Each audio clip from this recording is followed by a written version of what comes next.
1429 business mathematic और spring 2024 की assignment 2 है हमारे पास।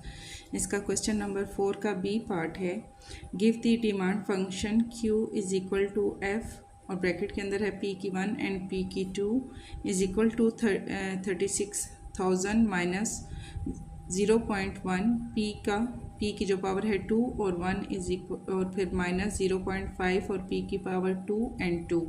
ठीक है, और नंबर 1 इसके पार्ट्स हमें दिए गए हैं, फर्स्ट एंड सेकंड पार्ट हमारे पास है। ठीक है, determine the partial derivative F P की 1 एंड एफ पी की 2। पहले हमने इनका पार्शियल डेरिवेटिव लेना है एफ पी की 1 एंड एफ पी की 2।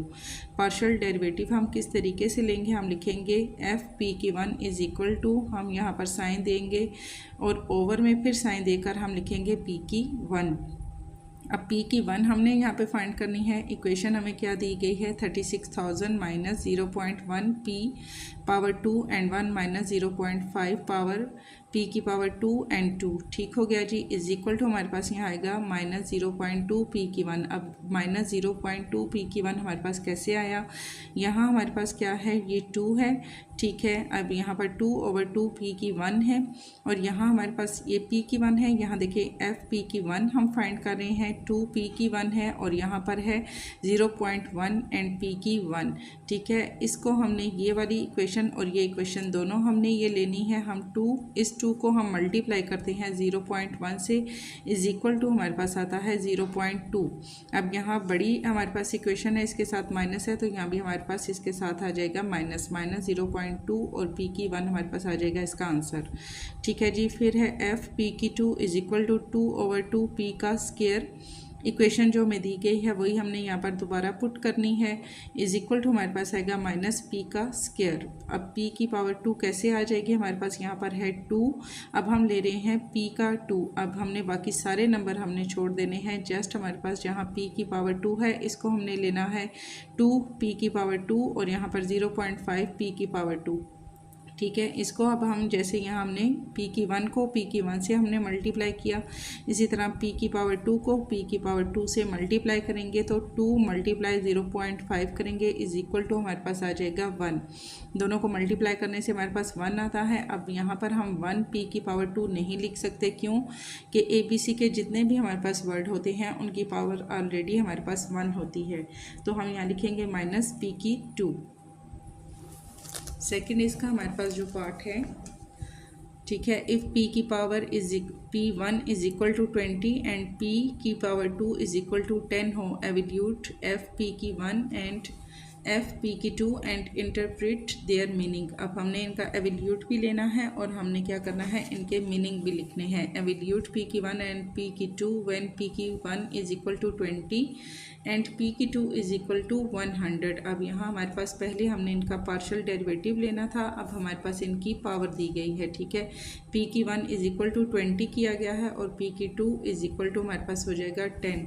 यहाँ हम लिखेंगे एफ P की 1 ब्रैकेट के अंदर हम लिखेंगे 20 और हमारे पास है 10, दो हमारे पास नंबर दिए गए हैं, इज इक्वल टू हमारे पास P की हमारे पास 1 जो हमने पीछे फाइंड किया था क्या आया था हमारे पास माइनस 0.2। ठीक है, जहाँ पार्शियल डेरिवेटिव हमने इनका लिया था तो हमारे पास आया था माइनस 0.2। इसी तरह 20 है, अब यहाँ P की 1 क्या हमारे पास दी गई है 20 है पावर। ठीक है, 20 को हम मल्टीप्लाई करेंगे 0.2 से, इज इक्वल टू हमारे पास आ जाएगा 4। अब यहाँ इसके साथ माइनस है तो यहाँ भी हमारे इसके साथ माइनस आ जाएगा।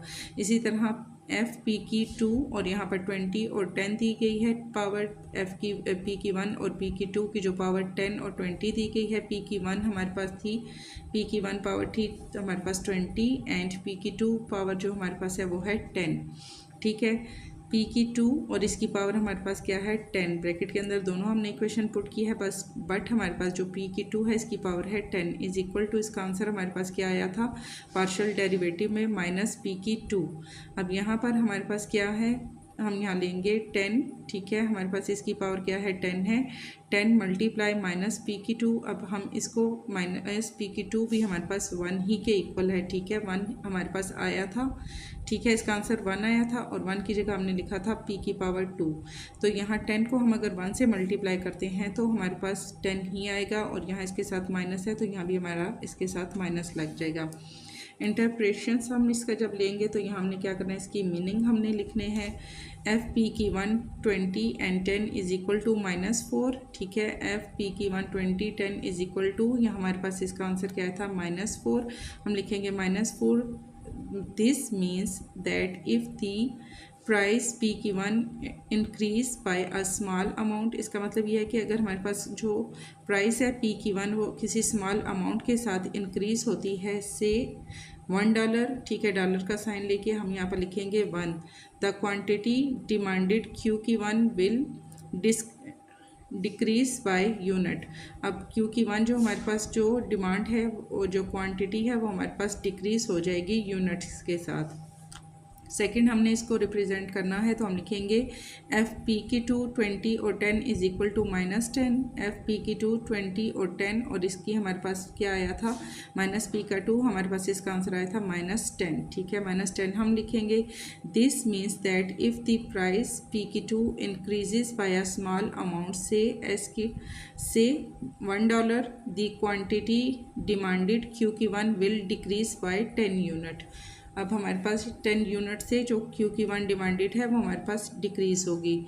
This partial derivative F P की 1 एंड एफ पी की 2 represent the marginal effect of the price P and P की 1 and P की 2 on the quantity demanded Q की 1 evaluated at the point P की 1 and P की 2 is equal to 20 and 10, ठीक है। इसका आपने इसको सॉल्व वगैरह नहीं करना, जस्ट हमने जो क्वेश्चन सॉल्व किया है उसको हमने उसके मीनिंग लिखने हैं और उसको हमने रिप्रेजेंट करना है कि हमारे पास जो ये आंसर आया है उस आंसर का मीनिंग हमारे पास जो बनता है वो क्या बनता है। तो जस्ट आपने ये सारी जो डेफिनेशन है ये आपने इसमें पुट कर देनी है, ठीक है। कोई चीज़ मिसिंग ना हो गई हो, अगेन से आपको मैं दिखा देती हूँ सारा।